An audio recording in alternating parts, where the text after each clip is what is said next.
Roxanne Paltauf was last seen outside an Austin hotel. Someone out there knows what happened. 18-year-old Roxanne Paltauf was planning a romantic night with her boyfriend. Her and Lewis were celebrating the 2-year anniversary together.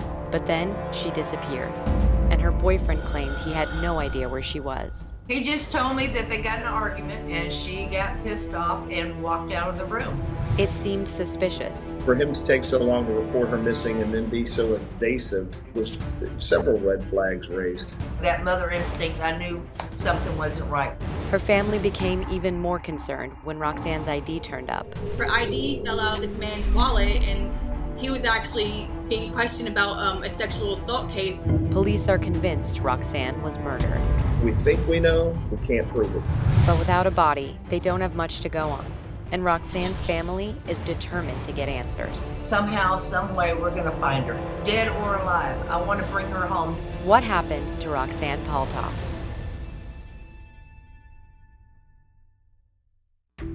To Roxanne Paltauf's younger siblings, she was an idol. She was a great big sister. Her younger siblings just looked up to her, you know, she was a role model to them. She was that one in our family that made everything special for everyone else. In 2006, Roxanne was getting her GED and working at a flower shop in her hometown of Austin, Texas. She would make beautiful bouquets, and she had a talent for it. She had been dating her boyfriend, Lewis Walls, on and off for 2 years. Roxanne was absolutely in love with him. She had poems, she had love notes, she had doodles with their names. But Roxanne's family didn't trust Lewis. My mother never approved of Lewis and Roxanne's relationship, so he wasn't allowed around the house or around family functions. I just didn't like him. To celebrate their second anniversary, Roxanne and Lewis spent a few nights at a motel. Roxanne was supposed to return home on Friday, July 7th. But at the last minute, she changed her plans. She just called me to tell me she was spending one more night with Lewis. And I said, okay. The next day came and she never showed up. At first, her family wasn't worried. But the next day, they got a troubling phone call. Lewis called me and says, have you seen Roxanne? According to Lewis, he and Roxanne had a fight at the motel, and he hadn't seen her since. They got into an argument about his past relationships, and she got so upset and she stormed out. But something didn't seem right. Lewis said Roxanne disappeared on Friday, but he had waited almost 24 hours to call her mom. It took Lewis Walls an inordinate amount of time to report that she was missing. Roxanne's mom called the police. None of it made sense. Lewis said Roxanne had left her purse and cell phone in the room. She literally took nothing with her, according to Lewis Walls. Girls just don't walk off leaving their belongings, period. And her family says that if she had been fighting with Lewis, she would have never just run away. The first thing she would do is call me.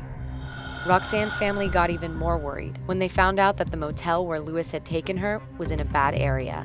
It was known for prostitution. A lot of the motel rooms were renting out rooms by the hour. When police tried to question Lewis, he had nothing more to say. I tried several times to get Lewis to come in and speak with me, and he refused. The motel wasn't much help. The front desk didn't seem to keep accurate records. Most of those people were there for nefarious reasons and staying at the hotel under an assumed name. There was a lot of erroneous bookkeeping. Investigators couldn't even figure out exactly which room Roxanne and Lewis had stayed in. Roxanne's family was frantic. They searched for her everywhere, handing out missing person flyers. I was out there every day looking in the garbage cans, walking up and down the streets. I talked to everybody. A few weeks later, police finally got a lead, a connection to a man with a disturbing history. A confirmed sexual predator. 6 days after Roxanne Paltauf disappeared from a budget inn, police arrested a man named Jeffrey Moore at a different motel nearby for sexual assault. When they looked in his wallet, they were shocked. Jeffrey Moore had her identification card. Why did Jeffrey Moore have Roxanne's driver's license? He claimed it was because he had given Roxanne and Lewis a ride to the dollar store and that her ID fell out in his car.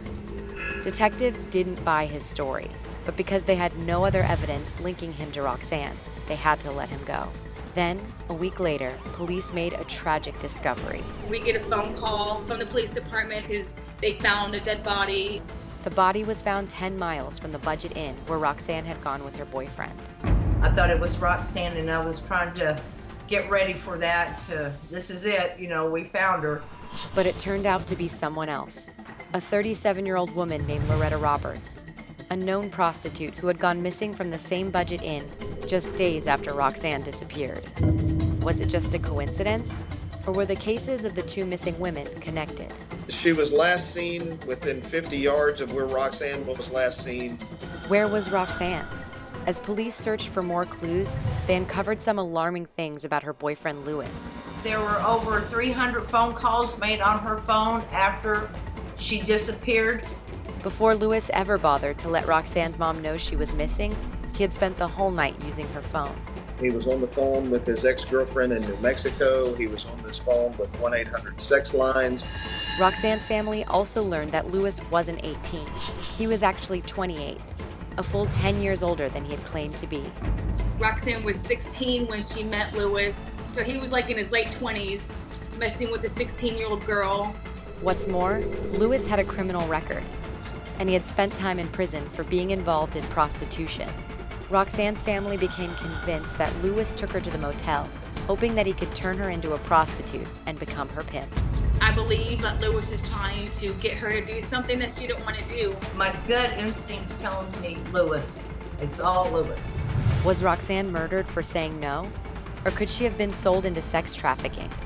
Whatever happened, police believe Jeffrey Moore was also involved. Lewis Walls and Jeffrey Moore each know exactly what happened to Roxanne, and neither one of them are cooperating with the police. Police consider both men to be persons of interest, but with no solid evidence against either of them, they couldn't arrest them.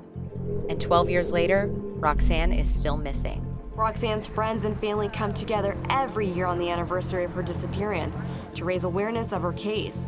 Her family wants to hold out hope, but they don't believe Roxanne is alive. Deep in my heart, I know that she's dead.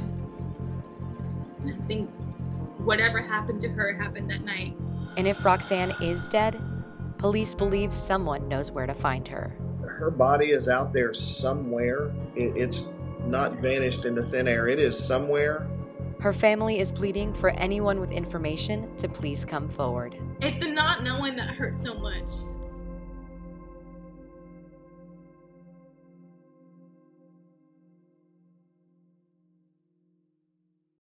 Follow Still a Mystery for new episodes and updates.